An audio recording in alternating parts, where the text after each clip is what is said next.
जय हिंद। नमस्कार साथियों, आप लोगों का हमारे YouTube चैनल GKGS सजस्तर MP में बहुत बहुत स्वागत है। दोस्तों, मैं बहुत बहुत स्वागत करता हूं पुनः इस बार मध्य प्रदेश की क्लास पर, जहां अपन चर्चा करने वाले हैं जबलपुर संभाग के अंतर्गत कटनी जिला। तो दोस्तों, आज हम बताने वाले हैं कि कटनी को क्यों कहते हैं चूना नगरी, यानी कटनी जिला के कौन कौन से क्वेश्चन एग्जाम की दृष्टि से बहुत ही महत्वपूर्ण बन सकते हैं। दोस्तों, बने रहिएगा आप हमारे साथ, क्योंकि आज हम स्पेशल कटनी के बारे पर विधिवत तरीके से अध्ययन करने वाले हैं। तो दोस्तों, पहला क्वेश्चन बनता है कि कटनी का अपना क्षेत्रफल, यानी कुल कितना एरिया होगा। तो याद रखिएगा, पहले क्वेश्चन पर अपन विचार करेंगे क्षेत्रफल पर। किस पर? क्षेत्रफल, यानी कटनी का कुल क्षेत्रफल है। तो याद रखिएगा 4950, यानी 4950 वर्ग किलोमीटर। क्लियर दोस्तों? कितना क्षेत्रफल है कटनी का? यानी 4950, यानी 4950 वर्ग किलोमीटर। क्लियर हुआ दोस्तों? अगला एक महत्वपूर्ण क्वेश्चन कि कटनी के क्षेत्रफल के बाद अपन बात करते हैं कि यहाँ पर तहसीलें कितनी होंगी, यहाँ पर विकास खंड कितने होंगे। तो दोस्तों, आते हैं अपन तहसीलों पर, यानी कटनी में कुल तहसीलें कितनी तहसीलें दोस्तों? तो याद रखना है, हमारी कटनी में तहसीलों की संख्या है 7, यानी कितनी है? 7। कल प्रश्न आता है कि कटनी में कुल कितनी तहसीलें हैं। तो दोस्तों, याद रखना है 7 तहसीलें हैं। इसके बाद अपन चर्चा करेंगे विकास खंड की। किसकी बात करेंगे? विकास खंड कि कटनी में कुल विकास खंड कितने हैं। तो दोस्तों, याद रखिएगा, कटनी में विकास खंडों की संख्या है 6। कितनी है? 6, यानी कटनी में 7 तहसीलें हैं और 6 विकास खंड हैं। बात करेंगे प्राचीन नाम। याद रखिएगा, बहुत ही महत्वपूर्ण क्वेश्चन है दोस्तों, क्योंकि अभी हाल ही में जो PSC का एग्जाम हुआ था उसमें भी पूछा गया ये प्रश्न है कि कटनी का प्राचीन नाम क्या था। तो कटनी का प्राचीन नाम था मुडवारा। क्या नाम था दोस्तों? हाँ, मुडवारा नाम था। यदि आता है कि कटनी का प्राचीन नाम क्या था, तो दोस्तों याद रखिएगा, कटनी का जो प्राचीन नाम था वो था मुडवारा। अब बात करेंगे उपनाम। किसकी बात करेंगे? उपनाम, यानी कटनी का उपनाम क्या है या कटनी को और किस नाम से जाना जाता है। तो याद रखना दोस्तों, इसे कहते हैं चूना नगरी। क्या कहते हैं? चूना नगरी। यदि कल प्रश्न आता है कि मध्य प्रदेश के किस शहर को या किस जिला को चूना नगरी के नाम से जाना जाता है, तो दोस्तों याद रखिएगा, कटनी हमारा एक मध्य प्रदेश का जिला जिसका उपनाम या जिसे कहते हैं चूना नगरी। अगला एक महत्वपूर्ण क्वेश्चन बनता है, कटनी जिला बना। याद रखना दोस्तों, जिला बना तो कब बना था जिला? दोस्तों, यह जिला बनेगा 1998, यानी सन 1998 में। कब बनेगा? 1998, यानी कटनी सन 1998 में क्या बनेगा? यह कटनी जिला बनेगा। इसके बाद एक क्वेश्चन बनता है अलग अलग हुआ, यानी किससे अलग होकर जिला बनेगा दोस्तों। तो याद रखिएगा, किससे अलग होकर जिला बनेगा? यह बनेगा अपने जबलपुर से। किससे अलग होकर बनेगा? अपने जबलपुर से, यानी 1998 में कटनी जिला बनेगा। और यह कल किससे अगर अलग होकर जिला बनेगा? तो दोस्तों याद रखना है, यह होगा अलग किससे? अपने जबलपुर से। क्लियर? अगला एक महत्वपूर्ण क्वेश्चन, नदी के किनारे। नदी के किनारे। क्लियर दोस्तों? यानी जो कटनी शहर है वो किस नदी के किनारे है? तो दोस्तों याद रखिएगा, कटनी। याद रखिएगा, जिस प्रकार से सतना शहर सतना नदी के किनारे स्थित है, उसी प्रकार से कटनी शहर भी कटनी नदी के किनारे स्थित है। जिस प्रकार से बीना शहर भी बीना नदी के किनारे। याद रखिएगा, सागर तहसील सागर जिला में एक बीना तहसील है, वो भी बीना नदी के किनारे स्थित है। मध्य प्रदेश का एक जिला सतना है, वो सतना नदी के किनारे स्थित है। और मध्य प्रदेश का एक जिला कटनी है, जो कटनी नदी के किनारे स्थित है। किसके किनारे है? हाँ दोस्तों, कटनी नदी के किनारे। किस नदी के किनारे स्थित है? कटनी नदी के किनारे स्थित है। कौन? अपना कटनी जिला। एक बार देखेंगे दोस्तों, कल प्रश्न आता है कि कटनी का अपना कुल क्षेत्रफल कितना है, तो 4950 वर्ग किलोमीटर। कटनी में कुल तहसीलें हैं, तो दोस्तों 7 तहसीलें हैं। कटनी में कुल विकास खंड है, तो याद रखिएगा 6 विकास खंड है। कटनी का प्राचीन नाम क्या है, तो कटनी का प्राचीन नाम मुडवारा है। कटनी का उपनाम क्या है, या कटनी को और किस नाम से जाना जाता है, तो इसे चूना नगरी कहते हैं। और कटनी जिला बना था, तो कब बना था? 1998 में जिला बना था। और अलग हुआ, यानी किससे अलग होकर यह जिला बना था, तो दोस्तों याद रखिएगा यह जबलपुर से अलग होकर क्या बना था? जिला बना था। और किस नदी के किनारे स्थित है, तो याद रखिएगा कटनी नदी के किनारे स्थित है।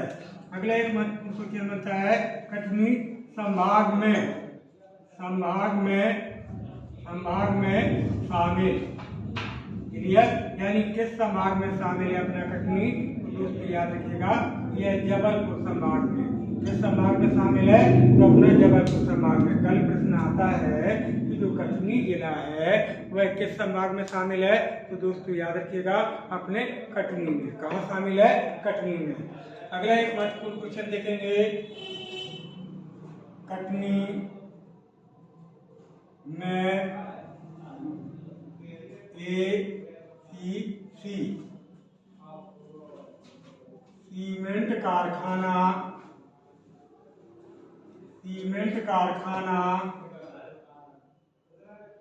स्थापित किया गया है। यदि आता है कि मध्य प्रदेश के किस जिले में ACC सीमेंट, तो याद रखिएगा ACC सीमेंट कारखाना अपने कटनी में स्थापित किया गया है। कहाँ पर स्थापित किया गया कारखाना, तो कटनी में। यानी मध्य प्रदेश के कटनी में ACC सीमेंट कारखाना स्थापित किया गया है। अगला महत्वपूर्ण क्वेश्चन, कटनी में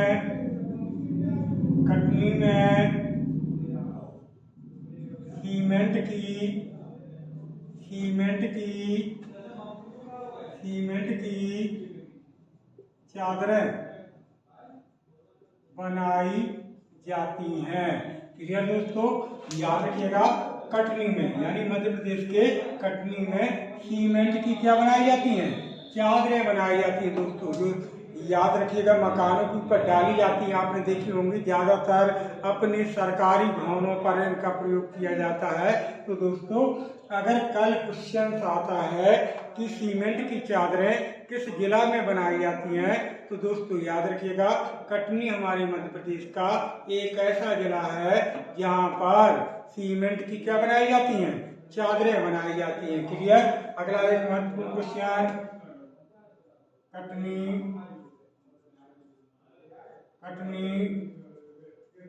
मार्बल कटिंग और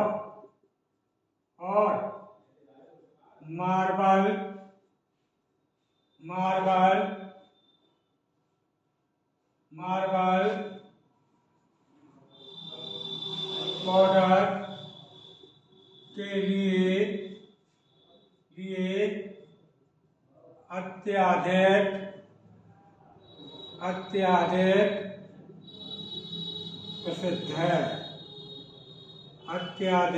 प्रसिद्ध है। हमने क्या बात की दोस्तों कि जो अपने मध्य प्रदेश का कटनी जिला है ना, तो याद रखिएगा कटनी मार्बल कटिंग यानी पत्थरों की कटाई, मार्बल कटिंग और मार्बल पाउडर, याद रखिएगा सफेद सीमेंट, व्हाइट सीमेंट जानते हैं ना दोस्तों, व्हाइट सीमेंट, तो मार्बल पाउडर के लिए अत्यधिक प्रसिद्ध है। यानी कल प्रश्न आएगा कि मध्य प्रदेश का कौन सा जिला मार्बल कटिंग या मार्बल पाउडर के लिए अत्यधिक प्रसिद्ध है? तो दोस्तों याद रखना है, अपना कटनी एक ऐसा जिला है जो मार्बल कटिंग और मार्बल पाउडर के लिए अत्यधिक प्रसिद्ध है। क्लियर? अगला एक महत्वपूर्ण क्वेश्चन, कटनी में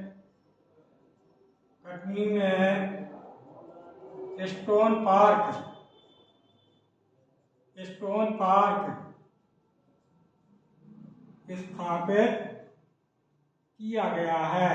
यानी जो हमारे मध्य प्रदेश का कटनी जिला है दोस्तों, याद रखिएगा, कटनी में स्टोन पार्क, कौन सा पार्क? स्टोन पार्क स्थापित किया गया है। यानी मध्य प्रदेश के किस शहर में स्टोन पार्क स्थापित किया गया है? तो दोस्तों याद रखना है, अपने कटनी में। यानी कटनी मध्य प्रदेश का एक ऐसा जिला है जहां पर स्टोन पार्क स्थापित किया गया है। क्लियर? अगला एक महत्वपूर्ण क्वेश्चन, कटनी में विजय राघवगढ़ का किला प्रसिद्ध है।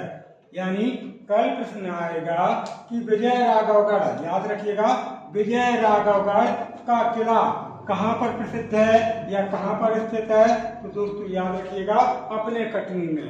यानी कटनी ही मध्य प्रदेश का एक ऐसा जिला है जहाँ पर विजय राघवगढ़ का किला, याद रखिएगा, विजय राघवगढ़ का किला स्थित है। अगर कल आता है कि मध्य प्रदेश के किस जिला में विजय राघवगढ़ का किला स्थापित किया गया है, तो दोस्तों अपने कटनी में। स्टोन पार्क कहाँ है? तो वह भी अपने कटनी में। क्लियर? अगला एक महत्वपूर्ण क्वेश्चन,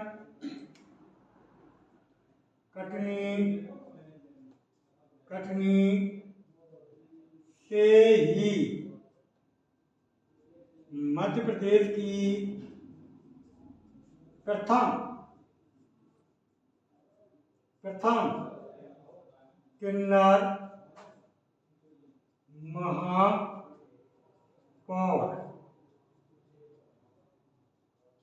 कमला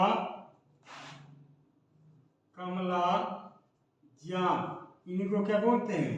बुआ। कमला बुआ कह सकते हैं, कमला जान निर्वाचित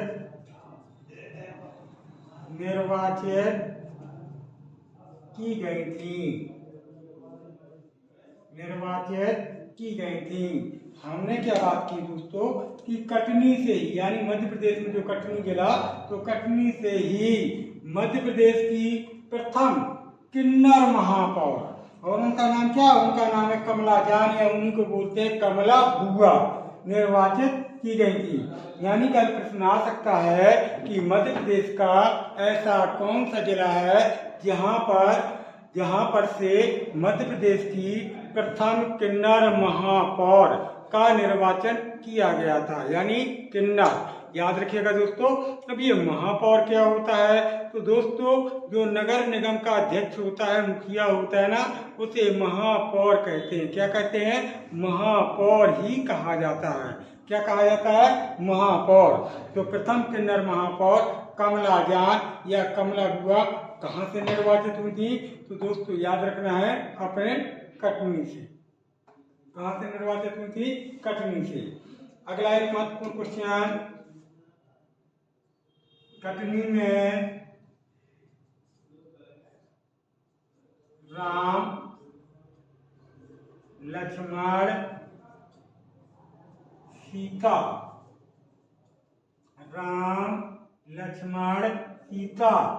कुंड स्थित हैं। क्लियर दोस्तों?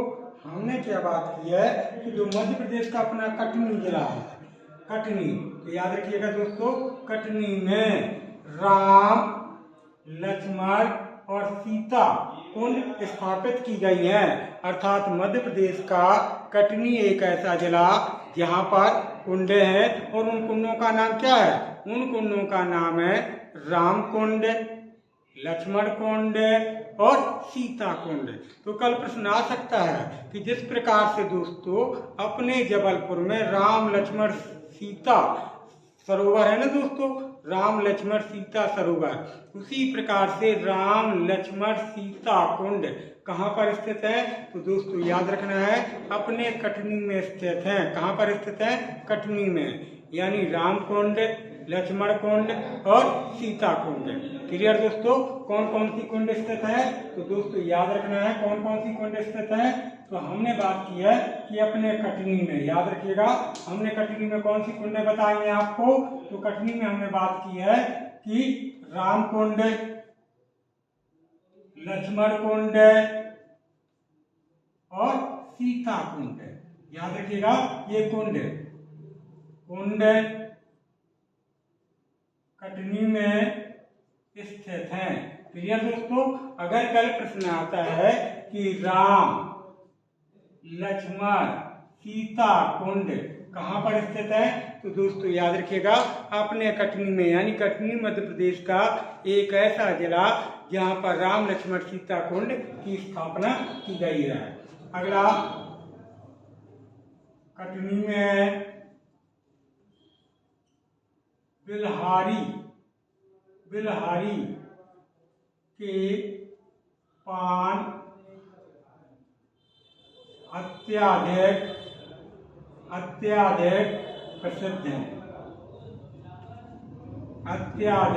प्रसिद्ध है। बहुत बढ़िया प्रश्न है। कटनी में बिल्हारी के पान, याद रखिएगा दोस्तों अपने मध्य प्रदेश के कटनी जिला में बिल्हारी के पान अत्यधिक प्रसिद्ध है। यानी कौन सा जिला बिल्हारी के पानों के लिए अत्यधिक प्रसिद्ध है? तो दोस्तों याद रखना है कटनी हमारे मध्य प्रदेश का एक ऐसा जिला है जहां पर बिल्हारी के पान अत्यधिक प्रसिद्ध है। किसके पान? बिल्हारी के। अगला एक महत्वपूर्ण तथ्य, कटनी में महेश योगी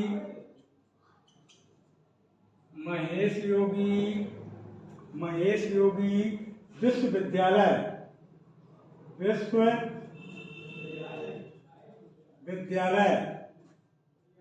सन 2009 में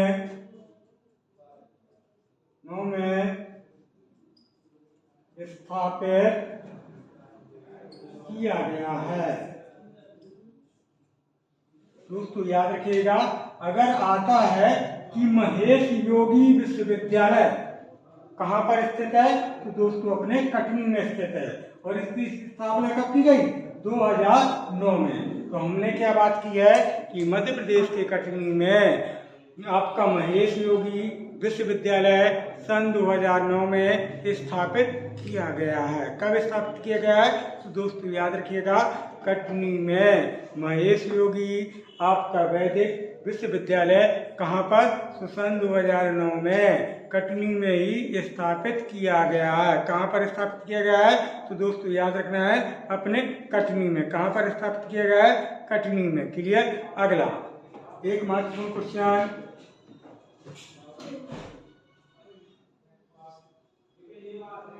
कटनी से केन नदी का उद्गम माना जाता है, जो पन्ना राष्ट्रीय उद्यान की जीवन रेखा कहलाती है।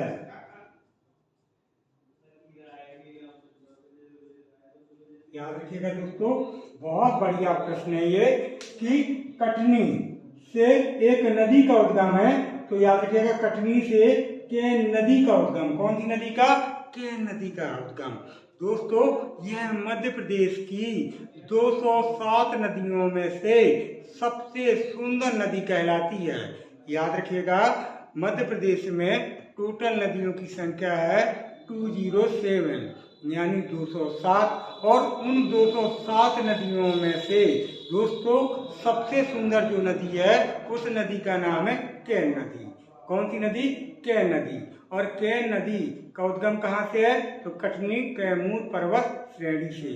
अब दोस्तों केन नदी किस नदी पे समाप्त होती है? तो यमुना नदी पे समाप्त होती है, यानी बांदा के आगे फतेहपुर के बीच में चिल्ला घाट में यह केन नदी किससे? आपकी यमुना नदी से मिल जाती है। किससे मिल जाती है? यमुना नदी में मिल जाती है। और दोस्तों इसी नदी के किनारे आपका बांदा शहर जो है यूपी में जिला, वो इसी नदी के किनारे स्थित है। और दोस्तों आपको ज्ञात है कि इसी केन नदी को पन्ना राष्ट्रीय उद्यान की क्या कहते हैं? जीवन रेखा। क्योंकि दोस्तों केन नदी पन्ना राष्ट्रीय उद्यान के बीचों बीच गुजरती है। क्लियर है ना दोस्तों? अब एक क्वेश्चन और बन सकता है दोस्तों कि केन नदी पर एक पत्थर पाया जाता है और उस पत्थर का नाम पता क्या है? उस पत्थर का नाम है सजर। कौन सा पत्थर दोस्तों? पुनः सुन लीजिए, सजर नामक पत्थर पाया जाता है और वह पत्थर ईरान में बेचा जाता है। कहाँ पर बेचा जाता है? ईरान देश। ईरान जिसकी राजधानी है तेहरान, मुस्लिम कंट्री देश है, तो ईरान को बेचा जाता है सजर नामक पत्थर, वह अपनी केन नदी से ही प्राप्त होता है। तो कल क्वेश्चन आएगा कि कटनी से किस नदी का उद्गम है? तो केन नदी का उद्गम माना जाता है, याद रखिएगा। और इसी नदी को पन्ना राष्ट्रीय उद्यान की क्या कहते हैं दोस्तों? पन्ना राष्ट्रीय उद्यान की जीवन रेखा भी कहते हैं। क्या कहते हैं? पन्ना राष्ट्रीय उद्यान की जीवन रेखा कहते हैं। क्लियर? अगला एक महत्वपूर्ण क्वेश्चन ऊपर लिख दे रहा हूं दोस्तों। कटनी के बहोरी बंद से जैन भगवान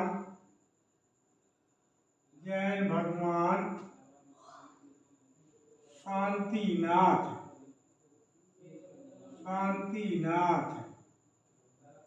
की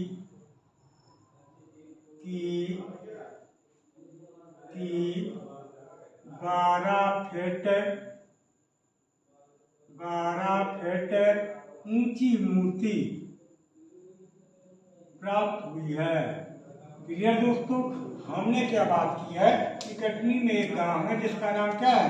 याद रखिएगा, कटनी के बहोरी बंद से जैन भगवान शांतिनाथ, जैनों के भगवान है जिनका नाम है दोस्तों शांतिनाथ, वहां से 12 फीट ऊंची एक मूर्ति प्राप्त हुई है। यानी जैनों के भगवान शांतिनाथ की वह मूर्ति है जिसकी ऊंचाई है 12 फीट। और वह कहाँ से प्राप्त हुई है? तो कटनी के बहोरी बंद से। कहाँ से प्राप्त हुई है? कटनी के बहोरी बंद से प्राप्त हुई है जैन भगवान शांतिनाथ की 12 फीट ऊंची मूर्ति। तो दोस्तों ये रही कटनी की बची जानकारी, जो एग्जाम की दृष्टि से बहुत ही महत्वपूर्ण हो सकती है। तो दोस्तों जहाँ तक हमारा मानना है कि अगर कटनी से कोई क्वेश्चन इम्पोर्टेंट है तो ज़्यादातर क्वेश्चन पूछा जाता है कि कटनी को किस नाम से जाना जाता है, या कटनी से किस नदी का उद्गम माना जाता है, या एसीसी सीमेंट कारखाना कहाँ पर स्थित है। इस प्रकार के क्वेश्चन एग्जाम में पूछे जाते हैं। और सबसे इम्पोर्टेंट जो फैक्ट है वह है कटनी का प्राचीन नाम, यानी मुडवारा किसका प्राचीन नाम था। दोस्तों इसे आपको विशेषतर याद रखना होगा क्योंकि यूपीएससी के एग्जाम में अभी हाल ही में पूछा गया बहुत बढ़िया प्रश्न है। तो उम्मीद करते हैं दोस्तों कि क्लास आपको अच्छी लगी होगी। अगर क्लास अच्छी लगी तो प्लीज़ आप क्लास को ज़्यादा से ज़्यादा दोस्तों के पास शेयर कीजिएगा। साथ ही जो भाई हमारे चैनल पर नए हैं तो प्लीज़ उनसे अपील रहेगी कि वो चैनल को सब्सक्राइब करें, साथ ही बेल आइकन का बटन दबाएं ताकि हमारे द्वारा भेजी गई जानकारियाँ या भेजी गई क्लासें उन्हें टाइम टू टाइम उपलब्ध हो सकें। कल हम पुनः मिलेंगे इसी के साथ अगली क्लास को लेकर। जब तक के लिए दोस्तों जय हिंद, जय भारत।